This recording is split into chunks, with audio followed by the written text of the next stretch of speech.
የአብዮት ፍሬ ልጆች ጸሐፊው ሀብታሙ ስዩም ነው። ጀግኖች አፈር ቅመን ደረስንበት በሚሉት ቀን እኔና ጓደኞቼ አወዳይ ልንቅም ተቀጣጥረናል። የአከራይ ራዲዮ እንዳያልፉት የለም የሚለውን መዝሙር ለ10ኛ ጊዜ ማስደመጥ ሲጀምር የኔ ሐራራ ሰዓት እንዳያልፍ በማሰብ ከቤት የወጣሁ። የዛሬው ደግሞ ለጉድ ነው። እስክደርስ ቸኩያለሁ።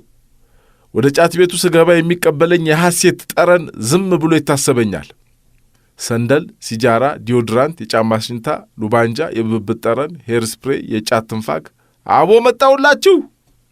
ግንቦት ሃያን ምክንያት በማድረግ የታክሲ መጨናነቅ አይኖርም ብዬ ተስፋ አድርጌ ነበር።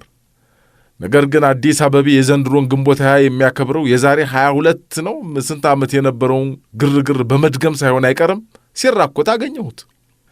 ሚኒባሷ በወፈ ሰማይ ተሳፋሪ መካከል ሆና ስትርገደገድ ያየ ሰው በብዙ ቀባሪ የታጀበች ነጭና ሰማያዊ ሳጥን ትመስላለች። ሁሉም ሰው ከሚኒባሷ ውስጥ ቦታ ለማግኘት ይጋፋል። ኮሪያ ዘማቹ አባት ከቁሟች ወጣት ጋር ይጋፋል። ስኳር ያደከማቸው አሮጊት ስኳር ካወበራት ወይዘሪት ጋር ይጋፋሉ። ልጅህ በጠና ታሟል የተባለ ጎልማሳ ፍቅረኛው አሁኑኑ ድረስ ካለችው ጎረምሳ ጋር ይጋፋል። እኛ ከግንቦት 20 ወዲህ የተወለድን የአብዮት ፍሬ ልጆች እንዲህ ነን። መንግሥትን እንጂ ፈጣሪን ፍሩ ተብለን አላደግንም። አረጋዊ ለተባለ ታጋይ እንጂ ለአረጋውያን ቅድሚያ ስጡ አልተባልንም። ላንገራገረ እንጂ ለተቸገረ በር እንድንከፍትለት አልተመከርንም። ሰከንዶች ስላለፉ ራሴን በሕዝቡ ባህር ላይ ጣልኩት። ንኩኝ ንኩኝ በሚል የሴት ልጅ ጡትና አትዩኝ አትዩኝ በሚል የወንድ ልጅ ቀፈት መካከል ራሴን አገኘሁት። አርቲፊሻል እግሩ በግፊያ መካከል የጠፋበት አንድ ነዳይ ሕዝቡን ይማጸናል። በመድኃኔዓለም ይዣችኋለሁ፣ እግሬን ያገኛችሁ መልሱልኝ። እባካችሁ አሁን ባለው ሁኔታ አይደለም እግሬ አገሬ ስለማጠቅማችሁ ያገኛችሁ መርገጫ ይመልሱልኝ። ምልክቱ ምንድን ነው አልኩት። ዋነኛ ምልክቱ ከፕላስቲክ መሰራቱ ነው። ምስኪኑ ነዳይ በተስፋ ተሞልቶ የነዳዩ ውጥረት እኔን ለዘበት አመቻቸኝ። ከፕላስቲክማ ሁሉም ከፕላስቲክ ነው የሚሰራው። እኛ መቼ ከታንታለም ይሰራናል? ባቱ ግድም ታሪክ ራሱን ይደግማል ተብሎ ተጽፎበታል። እንዴት ነው ነገሩ? እግር ነው ደብተር ነው የጠፋ? አይ ልክ የዛሬ 22 ዓመት በዛሬው ቀን ነበር በበቅሎ ቤቱ ፍንዳታ ጊዜ የተፈጥሮ እግሬን ያጣሁት። ከ22 ዓመት በኋላ ዛሬ በዕለተ ቀኑ ይኸው ሰው ሠራሽ እግሬን ተደገምኩት። ይሄ ታይቶህ ነው አንድ ትንቢት ታሪክ ራሱን ይደግማል ብለህ የጻፍከው? ነዳዩ ተስፋ ቆረጠብኝ። ምን ብሎ እንደሚሰድበኝ ለመወሰን በአንድ እግሩ ቆሞ ተንጠራራና በሰው መሃል የሚዋኝ ጥቁር ፊቴን አስተዋለ። አስተውሎም አልቀረስ ስድቡን ወረወረ። አንተ ከሌሊቱ 9 ሰዓት ፊት እግር ይንሳህ ብዬ አልሰድብህ? ልብህን ነስቶሃል። እኔ በአንተ ዕድሜ የማርክስን መጽሐፍ ጨርሼ ነበር። አንተ ግን በዚህ ዕድሜ ሰዎችን ማርከስ ይዘሃል። እኔ በአንተ ዕድሜ ከቀበሌ አብዮት ጠባቂዎች ጋር ተከራክሬ ሊረሸኑ የተዘጋጁ ወጣቶችን ስም አሰርዝ ነበር። አንተ ግን በዚህ ዕድሜ የጫት ዱቤህን እንኳን ማሰረዝ አትችልም። እኔ በአንተ ዕድሜ የአገር ፍቅር የጋረደኝ ትኩስት ነበርኩ። አንተ ግን በዚህ ዕድሜ ቅጠል ያሰርክ የቁሙት ነህ። ነዳዩ የተናገረው አልገባኝም። የአብዮት ፍሬ ልጆች እንዲህ ነን። ነገር ቶሎ አይገባንም። ነገር ሪፈር የምናደርግበት ጫት ቤት እንጂ ንባብ ቤትም ከ22 ዓመት በኋላም አልተከፈተልንም። የሚያደንዙን ነጋዴዎች እንጂ የሚያግዙን ምሁራንን ወዳጅ እንድናደርግ ገና አልተመከርንም። ከጋዜጣ በፊት ጫት በደጃፋችን ይራገፋል። ለምን ብሎ ከመጠየቅ በፊት ለምን የሚለው ቃል በምርቃና ይጠፋል። ከታላቁ ግፊያ መሃል የተሰነቀረ አንድ ብላቴና የድረሱልኝ ጩኸቱን ድንገት አሰማ። ኧረ በእናታችሁ ታፈንኩኝ እኮ አየር ስጡኝ። ማን ነው ስምህ አልኩት። መታ በተጣበቀችብኝ ኮረዳ አንገት ላይ የተናኘውን ውብ ሽቶ እየማኩ የኔን ነው አለ ብላቴናው። አዎ ያንተን። አያትህንም አላውቃቸውም። ዳኛቸው ነው ስሜ። ስምህ ነው አጉድ የሠራ። ይሄኔ ስምህ እርገጣቸው ቢሆን ኑሮ እንኳን አየር መሬት ታገኝ ነበር። ስንት ዓመትህ ነው ዳኛቸው? 7 ዓመቴ ነው። ጥሩ ዕድሜ ላይ ነው ያለው። ይህን ዕድሜህን አትናቀው። በልጅ ልጆች ዘመን ይሄ ዕድሜ ትልቁ የዕድሜ ጣሪያ ይሆናል። ለመሆኑ ስታድግ ምን መሆን ትፈልጋለህ? እንደናንተ ጎበዝ ዳኛቸው እንደኛ በብላቴናው ዓይን ላይ መከፋት አነባለሁ። ማን ብዬ ልጥራህ? አርአያ ወይስ እሪያ የሚል ይመስላል።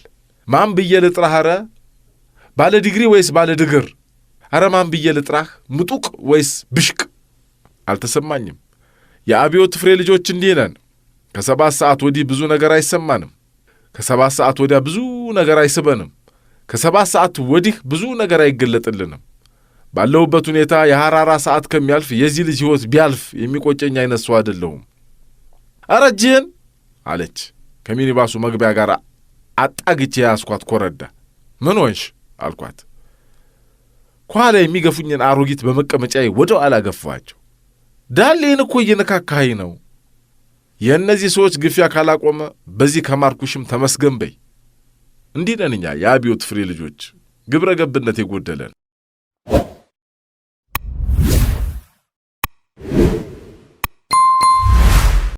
ራሴን አጠፋሁና ሌሎች ከተሰኘው አዚዝ ነሲን ጽፎት ኤፍሬም እንዳለ ከተረጎመው መጽሐፍ ላይ የመጽሐፉን ርዕስ ራሴን አጠፋሁ ልጋብዛችሁ።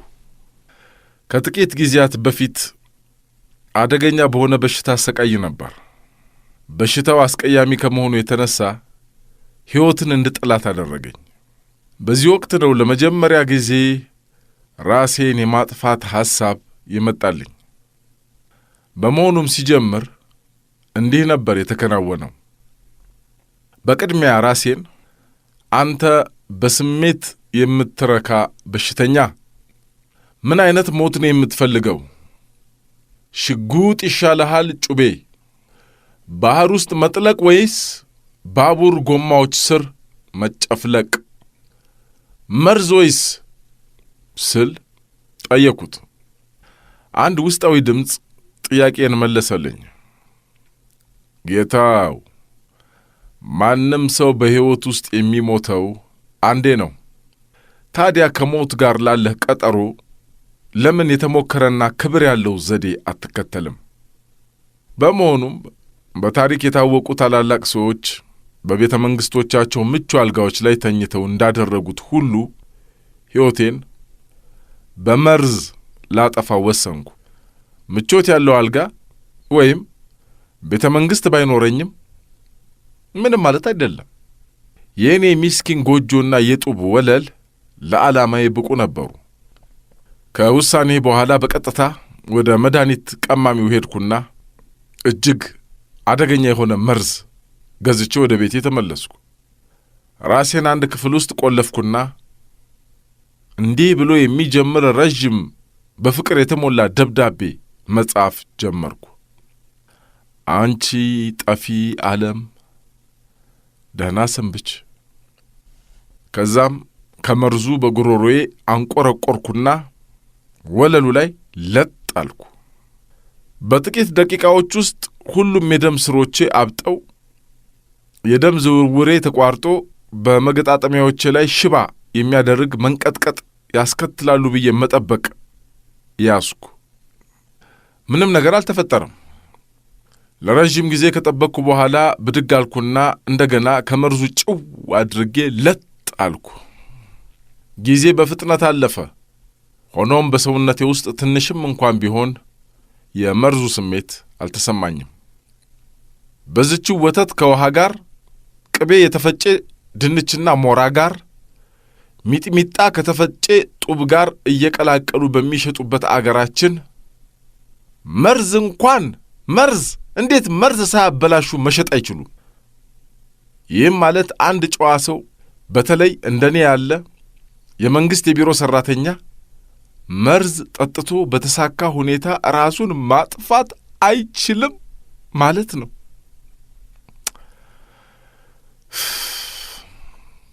አንድ ሐሳብ አይምሮዬ ውስጥ እንደ ጊዜ ከገባ በኋላ የዋሊደር እንጂ በተግባር አውለዋለሁ።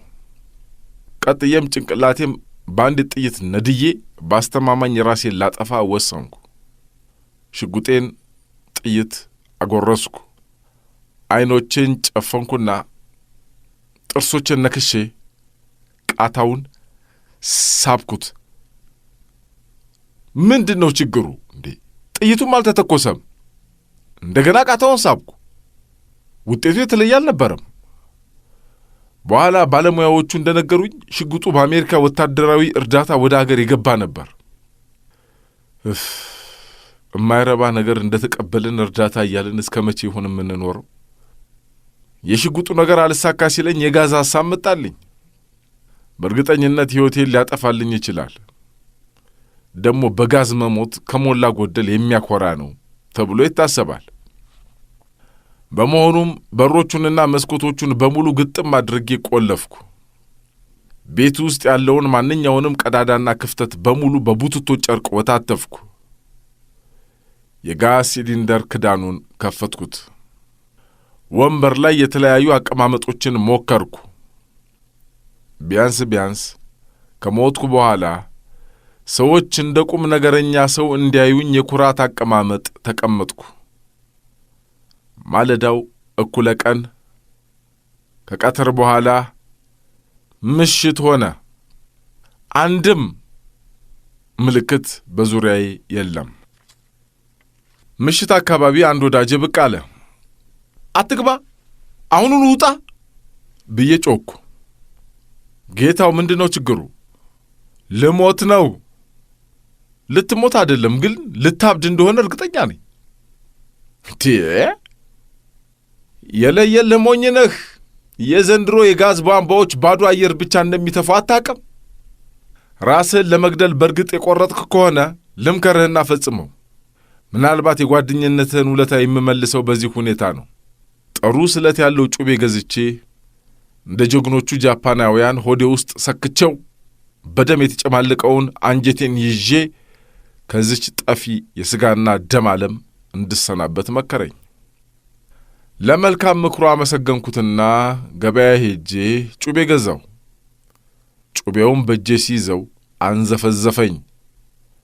እውነቱን ከጠየቃችሁኝ የአንድ ሰው አንጀት በጩቤ መዘርገፍ ሐሳብ፣ በተለይም አንጀቱ የእናንተ ሲሆን ጥሩ አይደለም። ሌላው የረበሸኝ ሐሳብ ደግሞ ዶክተሮቹ የሬሳ ምርመራ ሲያካሂዱ ሆዴ ወይም አንጀቴ ውስጥ ምንም አይነት ምግብ ወይም ምግብ የሚመስል ነገር ሲያጡ የሚከተለው ውርደትና ኀፍረት ነው። ሆኖም ጩቤውን በክንዴ ውስጥ ይዤ ወደ ቤቴ ስጓዝ 2 ፖሊሶች አስቆሙኝ። ኮስተር ብዬ ሁኔታውን ላስረዳቸው ሞከሩ። ጌቶቼ እባካችሁ በትዕግሥት አዳምጡኝ። አንዲትም ቀን ሳላዛንፍ ለመንግሥት ሁልጊዜም ታክሴን እከፍላለሁ። በተወዳጁ መንግሥታችን ላይ አንዲትም ቃል ማለቴ ክፉ ቃል ወጥቶኝ አያውቅም። ከእኔ የተሻለ የተከበረ ዜጋ ብዙም አታገኙም፣ እመኑኝ። እና ረዥም ንግግሬን አቋርጠው በክንዴ ወሽቄ የነበረውን ጩቤ ነጥቀውኝ ጮኹብኝ። አንተም ብሎ የተከበርክ ዜጋ ይህን መጫወቻ በክንዴ ወሸከው ለምንድን ነው? በከተማ ውስጥ እየጨመረ የመጣውን ስርቆት፣ ዘረፋዎችና ሌሎች ወንጀሎችን ለመቀነስ እያለፈ እያሰለሰ የተከበሩ ዜጎችን ከሚፈትሸው ልዩ የፖሊስ ጓድ ጋር በመፋጠጤ እድለቢስ መሆኔን ተረዳው። ለራሴም እንዲህ አልኩት፣ በዚች በአንተ ምድር መኖሩ ቀላል አልነበረም። አሁን እዚህ መሞትም አስቸጋሪ እየሆነ ነው። እዚች አገር ላይ መሞት ራሱ አስቸጋሪ እየሆነ ነው። የእውነት ይህንን ጭቆና እስከ መቼ ነው የምንቋቋመው? ማንም ሰው ቆራጥነትን ከኔ መማር አለበት። እንዴ አንድ ሕይወቴን ለማጥፋት ከወሰንኩ በኋላ ዓለም ላይ ማን ነው እንዲህ ከማድረግ የሚያገደኝ? የትኛው መንግሥት? ፖሊሶቹ ጩቤን ወሰዱብኝ እና ምን ይጠበስ? በማግስቱ ከሱቅ ወፍራም ገመድ ገዛሁና ሙልጭ አድርጌ በሳሙና አሸሁት። አንደኛውን ጫፍ ጣራው ላይ ተንጠልጥሎ የነበረ የብረት መንጠቆ ላይ አሰርኩት። በሌላኛው ጫፍ ቀለበት ቅርጽ ሠራሁና ወንበር ላይ ቆሜ አንገቴ ውስጥ አጠለኩት። ከዛም ወንበሩን በግሬ አሽቀነጠርኩት። ግን ወንበሩ ከስሬ እንደወደቀ ወለሉ ላይ ዘጭ አልኩ። ገመዱ የኔን ክብደት መሸከም አልቻለም።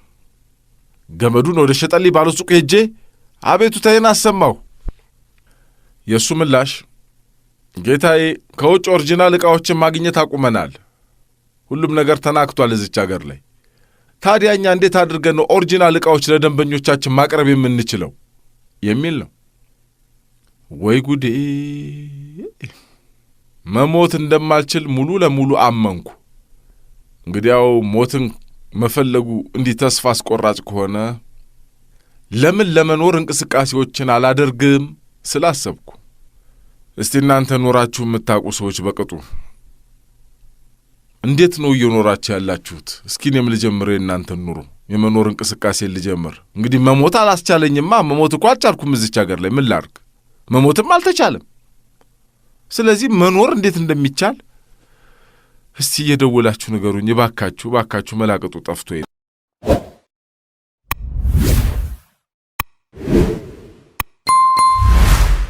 መርዝም መድኃኒት ነው ሲሆን በጠብታ እንዲሁም ለተንኮል አለው ቦታ ቦታ።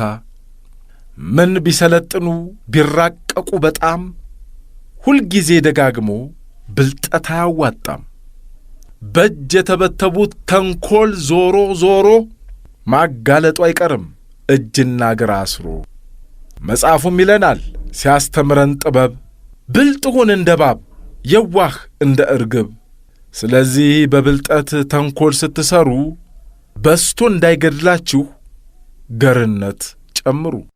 ከኬርሻዶ የእንዳለጌታ ከበደ ላይ እነሆ የእናቴ ታናሽ እምድብር ሁለተኛ ደረጃ ትምህርት ቤት እየተማረ ሳለ ከመጽሐፍት ቤት የተዋሳቸው ምን የመሳሰሉ መጽሐፍት ነበሩት። ዓለምን የለወጡና በስመጥር ጠበብት የተጻፉ። እነዚህን መጽሐፍት በአርመሞ በማንበብ ላይ ሳለ ደርግ ከተቀላቃይ ፓርቲዎች ጋር እልህና ትግል ገጥሞ ተቃዋሚያንን መፈናፈኛ በሚያሳጣበት ጊዜ እንዲገደሉ ከተፈረደባቸው ሰዎች አንዱ ሆኖ ነበር እና ነፍሱን ለማትረፍ ወደ አጋሩ ጅማ ኮበለለ። እዚያ በሄደ ጊዜ የሰባት ቤት ጉራጌ የዘመኑ ባለስልጣን የነበረው ገስግስ ግብረ አበሮቹን ለምን ጠራ ተልእኮ ወደ ተለያዩ ወረዳዎች አሰማርቶ ነበር። የአጎቶቼ ወላጆች ስጋት ላይ ነበሩ እየተሰቀቁ።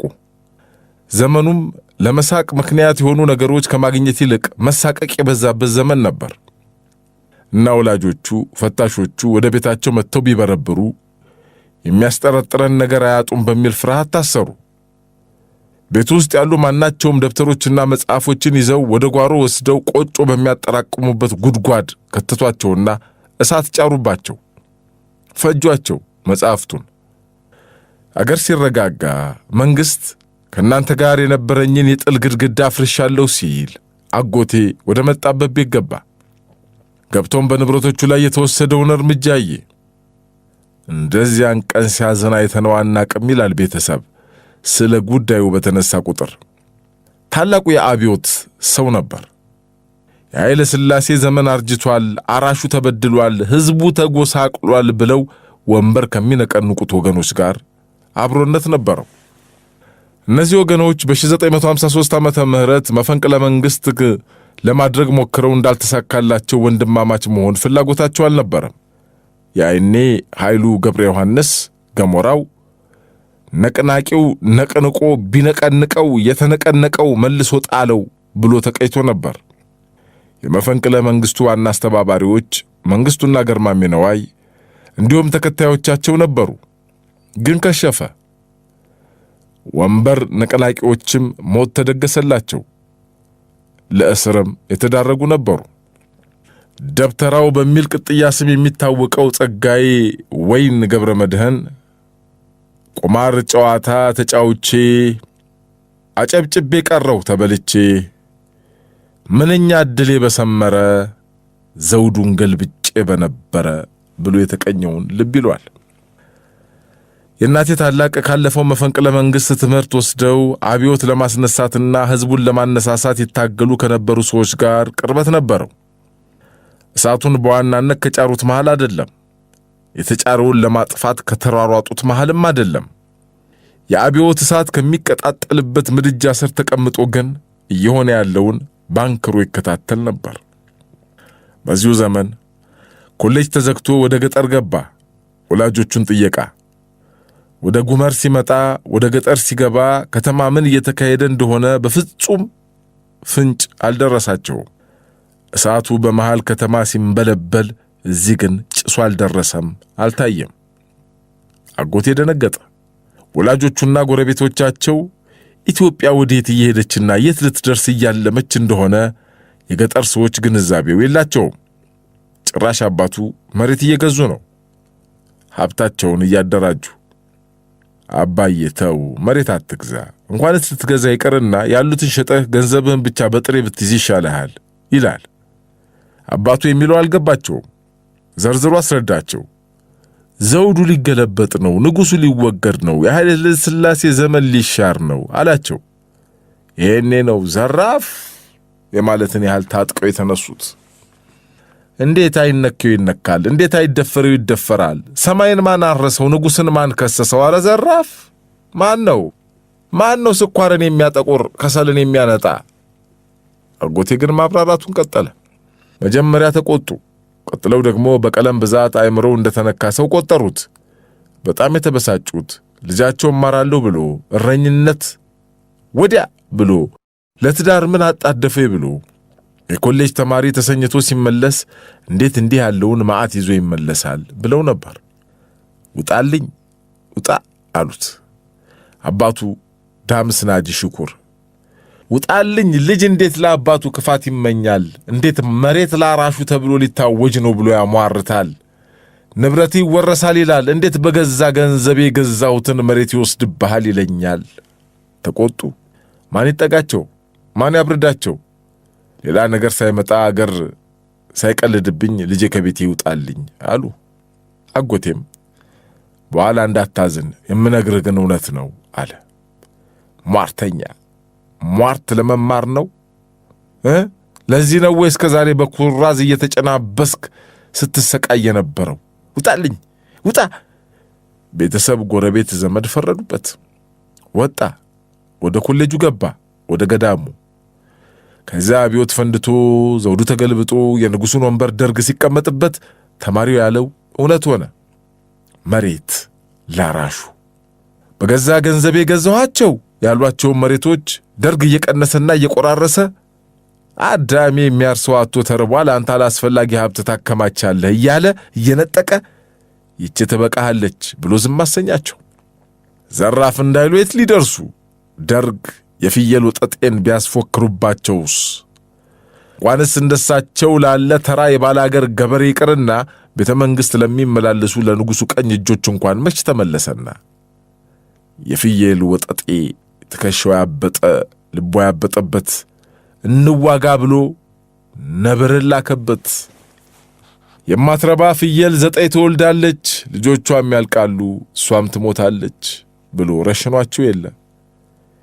ይህ በሆነ በጥቂት ወራት በኋላ ዳምስናጂ ወደ ወልቂጤ ሄዱ። እዚያ የሄዱበት ምክንያት የብቸኛ ሴት ልጃቸውን 3ኛ ልጅ ለመሳም ነበር፣ አራስ ለመመረቅ።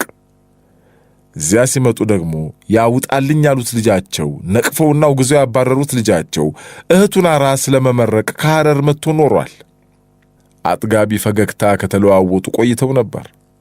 በጨዋታ መሃል አፈር መምሩ ብሎ ጠየቀ ልጅ። ኑሮ እንዴት ይዟችኋል እንደማለት። ምኑን ትጠይቀኛለህ አሉት አባት። እናቴ የሆነውን ታውቃለችና በሁለቱ ጨዋታ ጣልቃ አልገባችም። የአባቷ መሬቶች ተወርሰዋል። ቦታ የተነፈጋቸው ተንቀውና ተጠልተው የነበሩ ፉጋዎች፣ የጓሮቻቸው ጠባቂዎችና ተመጽዋች አዳሪዎች የነበሩ ዛሌ ባለመሬት ሆነዋል። ያውም የጌቶቻቸው ንብረት የሆነው መሬት የግላቸው እንዲሆን ተመቻችቶ ልዩነት ጠፍቶ በተራራውና በሜዳው መሃል ያለው ክፍተት ተደልድሎ። ምኑን ትጠይቀኛለህ አሉ አባት። ምን ነው አለ ልጅ። ከኔ ፉከራ ይልቅ ያንተ ሟርት ሲሰምር እያየህ ምን ትጠይቀኛለህ? ደርግ አይደለም ያሸነፈን፣ ቀን ነው እኛን ታግሎ ይጣለን። ቀን ነው ቀን፣ አንዱን አጀግኖ ሌላውን የሚያኮስስ ቀን ነው።